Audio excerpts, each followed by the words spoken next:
لەسەر قەرزی دەرەکیەکەین زۆر جار هەندێک وڵات یاخود هەرێم قەرز دەکەن قەرزی دەرەکیەکەن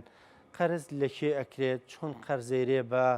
وڵاتێک بە هەرێمێگای هەرێمێک دەتوانێت قەرز بکە وایە قەرزی دەرەکی چ کاریگەریەکی ئابووری هەیە بابەتە گفتگۆکەین لەگەڵ زۆر بەڕێز هاوڕێ لەتیف کە بەڕێزیان پسپۆڕی ژمێریارین کاگەورە بە خێر بە ئیسلااو لێبێ زۆر سپاسان بەخێراتی سەرچاو سڵاو لە بینەرانی تەلەڤیزیۆنی کورسات زۆر بەخێر بێ وەکو پێناسەیەکی گشتی قەرزی دەرەکی چیە؟ طبعا قەرزی دەرەکی ئەکرێ بڵێن لە دەوڵەتە ئەو فاکتەرەیەکە لە ڕاستیا دوو ڕووی هەیە ڕۆیشان ئەکرێت بە شێوازێکی باش بەکاربێنێکامە سوودی بۆ ئابووری هەیە ڕۆیکی تریان ئەکرێ بڵێن ئەو فاکتەرەیەکە بە تەواو هۆکارێکە بۆ داڕوخان یاخود بۆ خراپبوونی بارودۆخی ئابووری لە دەوڵەتەکە یەکێک لە ڕیسێرچەرە بەناوبانگەکان لە مەجای ئابووریە توێژینەوەیکی کردووە دەربارەی قەرزی دەرەکی ئەڵێت ئەو بۆ شێوازە پێناسەیەەکە ئەڵێ قەرزی دەرەکی وەکو شمشێرێکی دووسەرەوەیە ینی ئەکرێت دەم قەرزانە بە شێوازێ بەکاربێنرێکە سوودی لێوەربگیرێ لەوە لە بەرامبەریشە ئەکرێم قەرزانە ببنن بەو فاکتەریکە ینی ئابووری دەوڵەت ببڕێ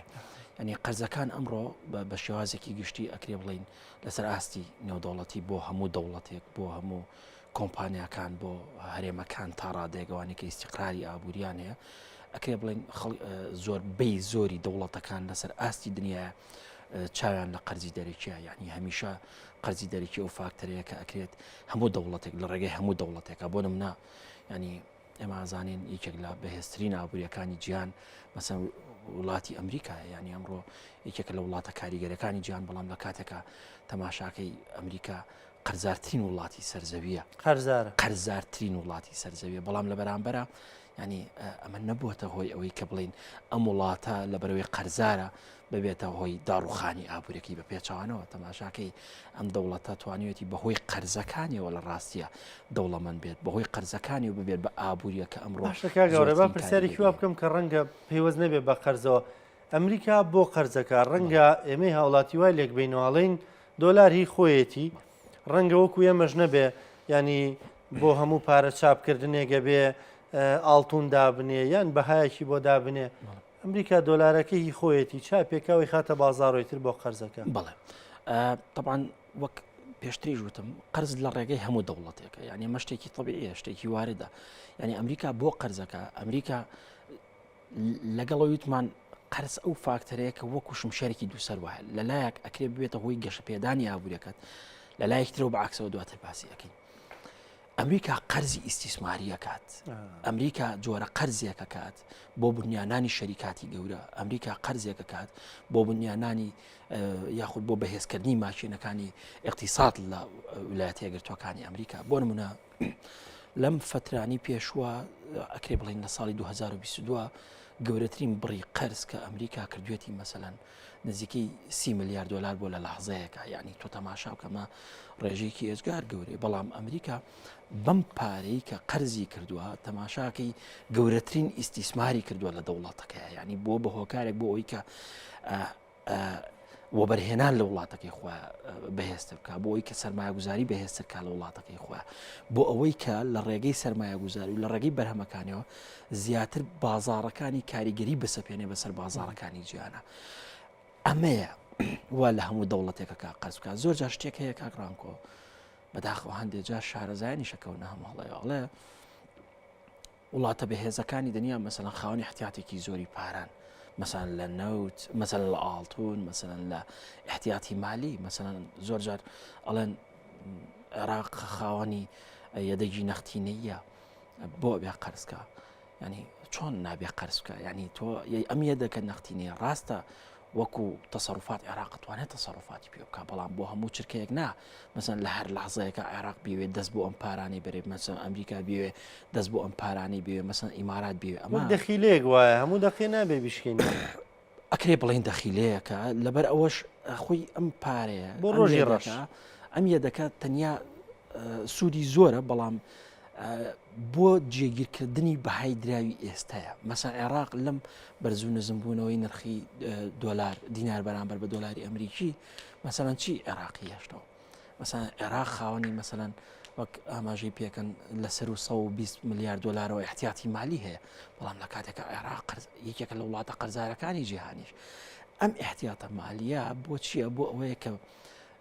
جێگیری بەهای دراوەکەی بمێنێتەوە ینی وەکو قوەیەکی شیرایی وایە وەکو قوتێک وایە لە پشتی بەهای دراوەکەیەوە بۆ نمونە ئەگەر بەیانی عێراق بگاتە ئەو پەڕی قەیران بگاتە حاڵەتی نوشستی ئەتوانێت دەست بەرێ بۆ ئەم پارەیەکە لە سندوقی دراوی نێودەوڵەتیە کە احتیاتی کردووە ئەتوانێت ئەمانە بە شێوازێکی گشتی بەکاربێنێ بۆیە قەرزەکان بە تێکڕە ئەو فاکتەرەیە کە دەوڵەتان زۆر جار ئەیکەن دەستی بۆ ئەبەن تەنها دەوڵەت دەتوانێت بیکە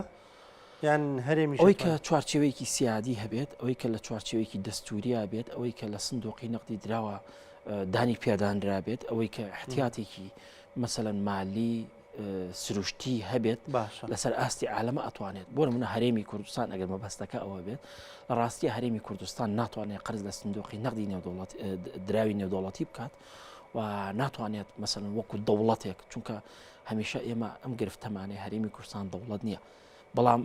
دەرگاشی بە ڕوودا نەخراوە ئەتوانێت قرز بکات بۆ نمونە لەم لەحظانەی ئێستا باسەکری هەرێمی کوردستان نزیکەی طبعا بەداخەوە لە هەرێمی کوردستانە هەمیشە ئێمە ئەم گرفتەمانەی هەرچەنێ من لە پرسیارەکە کەمێک دەرەچم لە هەرێمی کوردستانە هیچ داتایەک نییە بەداخەوە ینی ئەوەشی کە هەیە چەند قەرز کراوە چەند قەرزاری بەداخەوە ینی زایفترین شوێنین تەسەورەکەم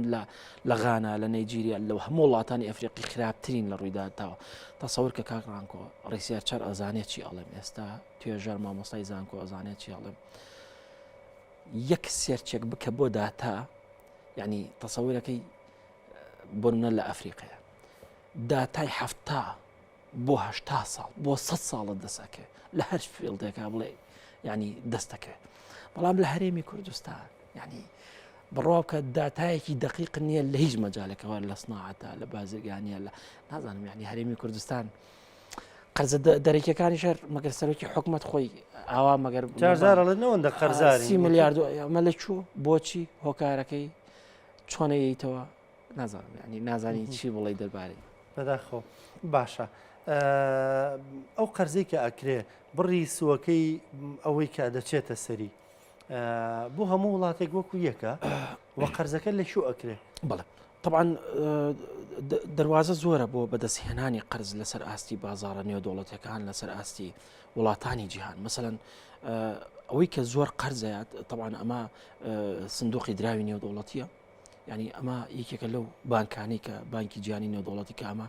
قەرزیات بە وڵاتانی جیهان هەر کەسێک ئەندامەتی لەو بانکەیە لەو سندوقەیە بەدەست بێنێت ئەتوانێت قەرزی لێەوە بکە طبعا ڕێژەی یاخود دیاریکردنی ئەو نرخەسووە ئەکەوێتەوە سەر ئەو لەحظەی کە تیا ڕێیەکەون ینی ئەو لەحظەی کە تیا ڕێیەکەون ئیتر ئەکەوێتەوە سەر ئەو گرێبەستە ئایا چۆنێتی شێوازی دانەوەی قەرزەکە ئایا چۆنێتی مەسەلەن گیاندنەوەی قەرزەکە ینی بەو شێوازە ئەکرێکاتواتە جیاوازە لە وڵات بەڵێ لە دەوڵەتێکەوە بە دەوڵەتێکی تر جیاوازە ینی من حەزەکەم شتێکی زۆر گرنگ هەیە لێرە ئاماژەی پێ بکەم ئێستا پارە ئێستا دۆلار ئەو چەمکەیە یاخۆت پارە ئەو هێزەیە کە ئەکرێت وڵاتانی جیهان وڵاتە بەهێزەکانی دنیا مەسەلەن بەکاری هێنن مەسەلەن ئێستا ئەو سەردەمە گۆڕاوە ینی ئەمریکا سین وڵاتانی بەهێزی جیهان مەسەلەن لە ڕێگەی هێزی سەربازیەوە مەسەلەن هێرش بکەنە سەر دەوڵەتێک مەسرەفی تیا بکەن ئێمە هەمومان بیرمان لە ساڵی 2023 کاتێکە ئەمریکا هات بۆ عێراق مەسەلەن بە سەدان ملیار دۆلاری سەرف کرد لە وڵاتەیە لە پێنا ئەوەی کە ڕژێمەکەی بگۆڕێ بەڵام ئێستا ئەمریکا ئەم سیاسەتەی هەڵاو جەر کردوێتەوە یعنی ئەمریکا بە تویتیەکەیکە لە ڕێگەی بازاڕەوەیکە لە ڕێگەی پارەوەیکە ینی بەدەیان ڕیسێرچی جیاواز کراوە دەربارەی پارە و دەربارەی هێزی پارە و دەربارەی قەرزەکان ینی بەهێزترین دەستگا مخابراتەکانی عالم ئەمڕۆ مەسەڵەن لە ئەمریکای خۆمانەزانین لە سینە مەسەڵەن لە ئیسرائیلە هاتوون لە ڕێگەی پارەوە هاتوون لە ڕێگەی قەرزەوە چیەکەن دەسەخەنە ناو کاروباری ئەم دەوڵەتەوە مەسەڵەن سیاساتێک بەکار ئەهێنن ئەم دەوڵەتانە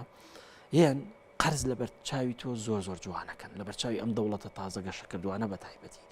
مەسەن بە تایبەتی لە بەرچاوی عێراق مەسەن بە تایبەتی لە بەرچاوی ئەم وڵاتانی با ئەمە دوپرسیارم بێ هەر پێیوەست بۆ قسەی تۆوە یعنی ئێستا سین کار لەسەر ئەماکە بۆ نمونا دەڵێ ئەوەندە نەوتم بۆ بنێرە من 1000 قوتابخانەت بۆ دروست دەکەم زۆر ینی ئەمەش هەر لەو چوارچێوەیە سێریکە بزەبت ینی کاک ڕانکۆڕێک ئەچێتە ئەو مەجالانەوە مەسەڵەن کاتێکە ئەم وڵاتانێک کە خاوەنی سەرمایی بەهێزن خاوەنی پاری زۆرن طبعاً بە شوێن ئەوەیە گەڕێن بەرهەموو کاڵە و خزمەت گوزاریەکانیان ساخە بکەن لەم بازارە دواکەوتوانەیە ئەو کاتە ئەم دەوڵەتانە چیەکەن لە ڕێگەی ئەو هێزی پارەی کە بە دەستیانەوەیە ڕاستەوخۆ بە شێوازێکی ناڕاستەوخۆ ڕاستەوخۆش ئەکرێ بڵین داخڵی ئابوووریەکەی تۆ بن ئەم قەرزت بە شێوەیەک لەلا جوانەکەن بۆ ئەوەی کە تۆ ینی بەڕاستی ئەگەر بڵین ناچار ئەبی ئەم پارەیان لێوەرئەگری سوودی ئەم دەوڵەتانە چییە کاتێکە ئەم قەرزایان بە تۆ ئەوەیە کە ئەم دەوڵەتانە لە بەرامبەرە سوێکی زۆر وەرەگرن و لە بەرامبەرە تۆ ئەکەن بە تابعێکی اقتصادی یعنی تۆ ئەکەن بە شوێن کەوتەیەکی ئابووری وڵاتەکەی خۆیان کاگرانکۆ ینی لە ئابووریە زۆر فاکتەر هەیە ئەکرێ سوودی لێوەربگیرێ مەسەڵەن دووبەی یەکێکە لەو دەوڵەتانی کە لە ڕێگەی قەرزەوە توانیتی گەورەترین تەکانبار بە اقتصادەکەی خۆی مەسا ئەمریکا توانیوەتی لە ڕێگەی قەرزەوە لە ڕێگەی پارەوە گەورەترین تەکانبار بە اقتصادەکەی خۆی و بە ئابوووریەکەی خۆی بەڵام بە پێچانەوە ینی زۆر جار قەرزەکان لەم وڵاتە تازە گەشە کردوانە لەم وڵاتە ئەکرێ بڵین دواکەوتوانەیە قەرزەکان ئەو فاکتەرانن کە چییە کە هۆکارن بۆ دواکەوتوی مەسەلەن عێراق نەیتوانیوە سوود لەم قەرزەوە بدرێت ینی سەقفی قەرزەکانی عێراق لە 130 ملیار دلاری تێپەڕاندووە ئەمە ڕاستە مەسەلەن ئێستا عێراق احتیاتێکی مالیشیە بەڵام لە بەرامبەر ئەمەشە عێراق مەسەلەن قەرزەکەی بۆ ساڵانی ڕابردوو ئەگەڕێتەوە ینی ئەو قەرزە ئەمەوێت بە دیارێک هەستەکەم بەرنامەکە بەرەو کۆتایی ئەڕوات بە دیارێک ئاماژەی پێ بکەم ینی جیاوازی قەرزی وڵاتێکی دواکەوتوو لەگەڵ وڵاتێکی پێشکەوتوو ئەمەیە قەرزی وڵاتانی دواکەوتوو لە پێناو دانەوەی قەرزەکەن مەسەلەن عێراق قەرزاری میلەتەکەی خۆیەتی بۆ موچە مەسا حکومت قەرزاری میلەتەکەی خۆیەتی بۆ دابینکردنی موچە بۆ دابینکردنی خزمەت گوزاری گشتیەکان حکومەتی عێراق لە پێناو دابینکردنی ئەم قەرزانەیە قەرزی نێودەوڵەتیەکە بەڵام وڵاتێکی بەهێز وڵاتێکی ئابووری پێشکەوتوو قەرز لە پێناو وە بەرهێناناکە کەواتە دوو جۆرە خەرجیمانێ خەرجیەکمانەیە خەرجی ئیسیسماریە خەرجیەکمانەیە خەرجی تەشغیلیە ئەمەی عێراق لە پێناو خەرجیە تەشغیلەکەیە ئەمەی وڵاتانی ئەمریکا و دووبەی وڵاتانی تری پێشکەوتوو لە پێناو خەرجی ئیسیسماریە کە لە ڕێگەی ئەو قەرزەوە ئەتوانن پاری زیاتر بۆ دەوڵەتەکانی ئەوەی هەرێمی کوردستانیشە لەو چوارچێوەیە قەرزی کردو و دیارنی هەر بۆچی کردوێتی بەڕاستیار نازانێ بۆچی کردوێتی دەست خۆش بێ مامۆستا هاوڕێ سپاس بۆ ڕوونکردنەوەکان سپاس بە زانیاریەکانت خۆشحاڵ بن کامادە بووی زۆر بە خێراتی سەرچاو زۆر سپاس